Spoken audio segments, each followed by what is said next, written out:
6 घंटे 15 kilometre per our रे गति करिछि। वर्तमान रही आमर पश्चिम केंद्रीय बंगोपसागर ता पाखापाखि आंध्र प्रदेश एवं एनम कोस्ट पाखापाखि रही जोटा कि वर्तमान गोपालपुर ठारू 460 किलोमीटर दक्षिण पश्चिम रही।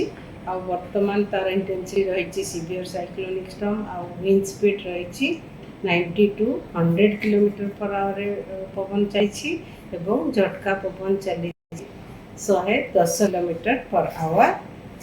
यह वर्तमान उत्तर पश्चिम दिग को गति करिवो एवं आंध्र प्रदेश एमएन कोस्ट को क्रॉस करिवो मछलीपट्टनम आउ कलिंगपट्टनम भितर साउथ ऑफ काकीनाडार दक्षिण रे क्रॉस करिवो आगामी 2 घंटा भितर।